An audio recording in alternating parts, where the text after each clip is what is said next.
Friends, hi, today's topic is quite interesting. Which items are not allowed to be brought into Egypt? I decided to dedicate a separate video to this because some tourists, when packing their suitcases, might put in items that are not just prohibited, but can lead to serious problems, including confiscation, fines, criminal liability, or even having the person who tried to bring the item added to Egypt's blacklist, which would later prevent them from entering the country. So, what's on this list? First of all, portable radios like walkie-talkies, which some people take with them on desert tour. Also included are civilian radio stations and satellite phones. Of course, you can use these for traveling, but for Egyptian authorities, this is considered special equipment, and bringing it in is strictly regulated. And, of course, drones and quadcopters are a separate category. Drones, quadcopters, all of this is regulated at the level of the Ministry of Defense. So, if you need to bring even the smallest drone, it has to be coordinated with the Ministry of Defense. Naturally, no permission will be granted if you are bringing it purely for travel or panoramic filming, especially as a blogger trying to capture nice shots, no permission will be given.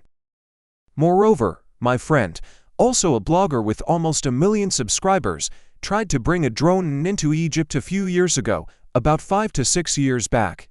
At that time, he just had his drone confiscated at the border, but when he left, it was returned to him. Nowadays, there is a very high likelihood that a drone will simply be permanently confiscated with no return.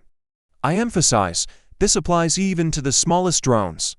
That's probably why you notice so few panoramic shots of Sharm el-Sheikh or Hurghada.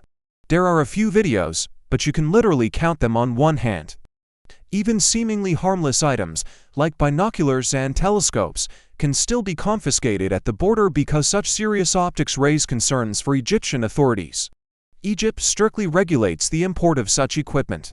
If you want to obtain permission for telecom equipment, this is handled by the relevant regulatory agency known as NTRA. This is the same authority that blocks phones. Tourists receive SMS notifications when inserting an Egyptian SIM card for the first time from 2025 onwards. NTRA handles permissions for telecom equipment. But if you want to bring in a drone or quadcopter, these permissions are handled by the Ministry of Defense of Egypt. As I said, the chances of approval are extremely low.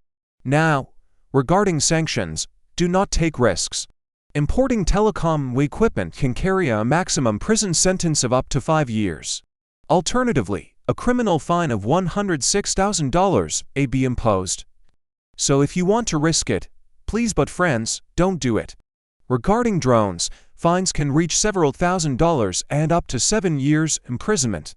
It seems this issue has become more common, as authorities now often confiscate this equipment at borders.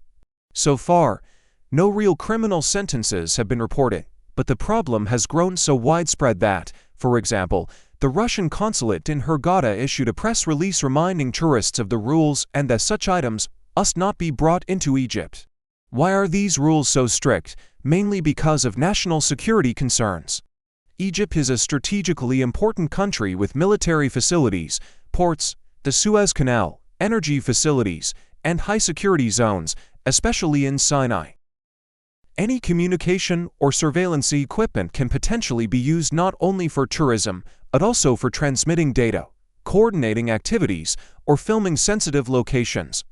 That's why the government prefers to strictly control such devices rather than assess intentions case by case. Additionally, the country maintains heightened security due to terrorism threats and instability. Drones, satellite phones, and radios allow bypassing normal channels of communication and control, which is seen as a potential risk by security forces. That's why the principle is better to forbid and regulate in advance than allow a situation that's difficult to control later. Honestly, I don't see any reason to be upset by these rules. They exist for our own safety, for the safety of tourists.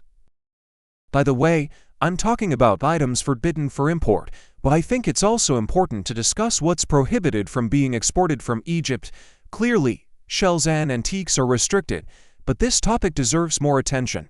As a spoiler, I'll just say that you cannot export more than 5,000 Egyptian pounds. In one of my recent videos, I covered the topic of phone blocking not by SIM, but by IMEI. This is very important to keep in mind when arriving in Egypt, especially if you've inserted an Egyptian SIM for the first time since January 1st, 2025, because many phones end up being blocked, and people wonder how this happens.